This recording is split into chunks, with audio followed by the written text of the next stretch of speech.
everybody, it's Sarah here. So today we're going to be talking about the lava gene mutation in corn snakes. Before we jump in though, please remember to subscribe. I put out a corn snake video every single week, so if you enjoy corn snake content, especially educational content, that's what I mainly do on this channel, and subscribing really helps. Also check out my website, it's in the description down below. I sell corn snakes and corn snake accessories, as well as corn snake masks and t-shirts, notebooks, and regular books. If you are interested in learning about corn snake morphs, I have 2 corn snake morph books available on there right now. I just want to say thank you so much to everyone who has become a member on this channel so far. We have Amy, April, Raul, Robert, and William. Thank you guys so much. You becoming a member means so much to me. I can't even explain it to you, and it really helps keep me going and helps this channel keep going.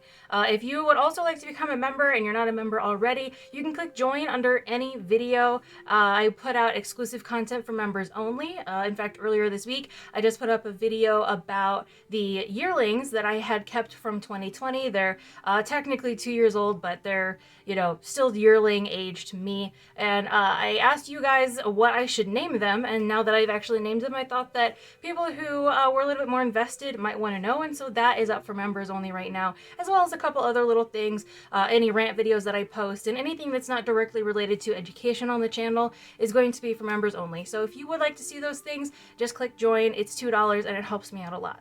So now I'm going to jump into actually talking about lava. This video is going to be mostly over the history of lava and what it looks like when it's mixed with a few other common gene mutations. I already talked in the last Morph Deep Dive video how to differentiate lava from other hypotypes, so if you would like to see that, you can click the link that I put above. That goes over all of the different hypotypes and how to differentiate them from each other. I do want to also shout out 2 websites that have made this video possible, or at least made it as nice as it is for me. That is iansvivarium.com, which is where I'm going to get most of the photos for this video, as well as cornsnakes.com, which is where a lot of the history information has come from. So the original lava corn snakes came out of an Okatee line that was purchased from Joe Pierce back in 1994. It also came with a red coat mutation, and so a lot of the lavas that come from Joe Pierce's line also include red coat. And if you get a lava from him, there's a good chance that it's going to be called a landrace lava. That is the term for the original line of lavas. So if you're looking for the original line, or if you are looking for landrace, or you see something called landrace, that just means that it's from the original line that came from those wild-caught Okatees. The name lava actually came from Jeff Moore, who spells his last name the same way I do, M-O-H-R, but as far as I know, we are not related. He actually also purchased some Okatees from the same person, and I believe it was Tim Rainwater who had this set of Okatees that he was selling to both Joe Pierce and to Jeff Moore. Joe Pierce kind of originally started calling them like translucent hypos or transparent hypos because there was much less melanin and there is a little bit more transparency to their skin because of that. So that was the original term used for them, was this translucent or transparent hypo. But then Jeff Moore started selling his as lava, and when they found out that this transparent hypo and the lava mutations were both the exact same mutation, the term lava is the one that stuck. Now, with or without red coat, lava often does have a very bold red color to it, or just bold colors overall, even when it's mixed with other gene mutations. And so that's one thing that kind of differentiates it from other hypos, is the boldness of the color, and especially the deepness of the reds that come in lava is definitely different from a lot of the other hypotypes that we see. Lavas can also have thick borders, which a lot of other hypotypes like mask and our typical hypotype A cannot have. And so they are a little bit more easy to differentiate. If we see a hypotype that has thick borders, we can really narrow that down to lava or ultramel, especially if it's a normal pattern. So that's why lava and ultramel actually get confused for each other a lot. I'm not going to go into that, but we will be talking about ultra and ultramel in next month's new deep dive. So keep an eye out for that if you are interested in that. The borders and belly checkers of lava can be almost like a purple color. Like I said, they lose a lot more melanin than a typical hypo would or some other hypo types. Ultra is actually a very dark hypo type. It barely loses any of that melanin, but lava is a little bit on the other end of the spectrum. Some lavas lose so much melanin that they almost look like amelanistics, which is not something that you see in regular ultra. You might see it in ultra mel, which is a combination of amel and ultra, but again, that's a whole different video. Just sort of mentioning that is one of the main differences between like ultra, ultramel, and lava. So when we're looking at the melanin areas of a lava, which is going to be the belly checkers and the borders, anything like that, sometimes they even have like a little bit of a purple color to them instead of being just gray. And this, in my opinion, brings up one of the coolest combinations that I've ever seen in any corn snakes, and that is the combination of lava and some blood red lines. You actually get a sort of purple blotchy color on top of a like stark red background. I think it looks really cool. Some people think it's ugly because they don't really like the colors, like this sort of weird purpley gray color on the red, but I think it looks really cool, so I thought I would show it off. And since we're talking about common combinations, this is one of them, and I think it's a really cool one. So let me know in the comments if you think it's a cool one, because I might be the odd one out here. Another combination that we can tell with lava that's a little bit different is lava and amel, also known as lava mel. And when we mix amel with most type of hypomutations, it's really hard to tell that hypomutation is there. And part of that is just the nature of hypo. Hypo stands for hypomelanistic, which removes a little bit of that melanin. But amel is short for amelanistic, and that removes all of the rest of the melanin. So a hypo combined with an amel just kind of looks like an amel in most cases. But when we're talking about lava, the eyes of the lava still look like lava eyes. Lava eyes, even in a normal lava, are much more unicolor. The iris and the pupil are almost the exact same color in a lot of cases. And if you look at just the eye of some lavas, you can almost mistake it for an amel eye.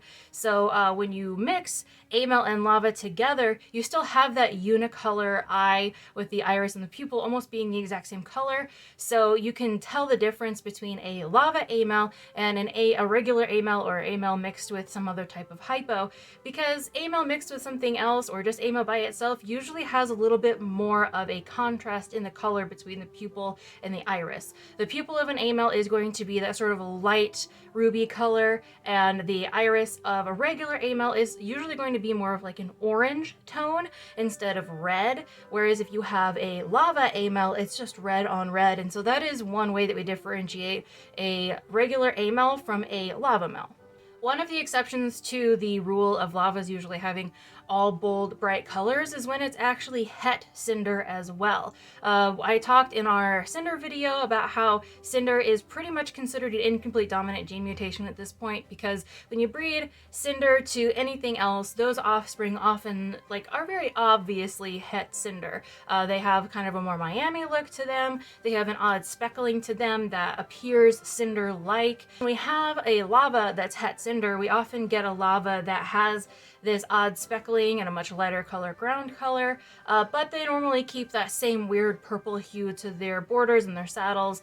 There are not very many more really interesting combinations with lava, but another common one is the ice ghost, or just ice is what we've been calling it, and that is obviously lava mixed with anery. They look very similar to a typical ghost, but just a little bit different. Just different enough that you might think that something else is going on, and ice is one of the more difficult ones to differentiate from other types of ghosts. So when I say other types of ghosts, I consider ultramel anery to be a ghost. I consider your typical ghost to be a ghost, but I consider a strawberry anery also to be a ghost type, I should say. So there's all of these sort of ghost types, which is an anerythristic mixed with a hypo type, and we're specifically talking about anerythristic type A here. So anerythristic type A mixed with a hypo type of some kind is some kind of ghost. And we can usually tell the difference between ultramel anery, especially as an adult, versus a regular ghost. But the lava one is a little bit different. It looks similar enough to a regular ghost that you might confuse it for a regular ghost. And just similar enough also to an ultramel anery that you might consider it to be an ultramel anery. Sometimes it is really difficult. One of the biggest differences between the ice and a typical ultramel anery is that ultramel aneries usually get a lot more yellow, and ice just doesn't typically get it quite as much yellow, as lava typically doesn't get quite as much yellow as a lot of the other hypotypes do. So that's going to be one of the weird ones. Occasionally someone will ask me, you know, what morph is this snake? And there's a possibility in my brain that it's an ice, but it's so uncommon that it's really hard to know for sure sometimes. We could talk about lava combinations all day, but there's a couple that I thought I would mention just because I think that they are worth mentioning, and one of them is when lava is mixed in with any kind of caramel line that has the sort of yellow jacket gene mutation. Now, yellow jacket is not officially a gene mutation in the books, and not a whole lot of people are working with it to get it actually going, but Joe Pierce had a whole thread about it. When yellow jacket happens to be in the mix, it can really make anything a little bit more yellow than it should be, and Joe Pierce really did pride himself on the red, bold red of his lava line. And then of course when you try to mix that in with caramel, some of those babies get that yellow jacket in there, which we know now is definitely not just het caramel. I know a lot of people think that het caramels are more yellow, but in reality it's actually more like there's another dominant gene mutation that's causing it. Some people think that it might be buff, some people think it might be toffee, and some people think it might be something completely different. This video is not going to be about those things, but I do want to mention this just because it is something that is in a lot of the literature when you go read about it online. It was really frustrating for Joe Pierce. He actually called it yellow disease for a little while, and after some discussions, the community in general decided that yellow disease was not the best thing to call that, especially since it wasn't actually a disease, but Joe Pierce called it a disease because of how frustrating it was. It was almost as if he had a disease in his collection that he could not get rid of, and so we actually sort of as a community all started calling it yellow jacket. Since this conversation was happening shortly after red coat and red factor were separated from each other and determined to be different mutations. So we had red coat and then yellow jacket. Everybody kind of liked that term, so that's what we call it really now. The last lava combination that I want to talk about is diamond, and that is a combination of lava and charcoal. Now, it is obviously possible to get the combination of lava and charcoal because we've done it before. However, it's very difficult because of the way the gene mutations kind of sit on the DNA. I don't want to go into all of the genetics terminology. I did that in a different video, but if you're interested in seeing how diamond is so complex, you can click the video that I will link above and go check that out. Essentially, when you try to mix them together, if you breed a lava to a charcoal, they don't line up in the same way that they would if you were breeding any two other gene mutations together. Even if you breed lava with anery or charcoal with amel or any other gene mutation that we have so far, you still get your typical everything is het for both, and there's a 1 out of 4 chance if you breed the offspring together to get a certain thing. It's typically pretty simple. But if you are breeding lava and charcoal, these two just do not mix together. And the odds of you actually getting a snake that is het both lava and charcoal is about 2%. So if you breed a lava and a charcoal together, there's really only a 2% chance that any of those offspring will actually be het for both. And that is crazy to think of, but it is something I wanted to mention because it is probably one of the most confusing and complex combinations that we have in corn snakes, and probably one of the most rare as well.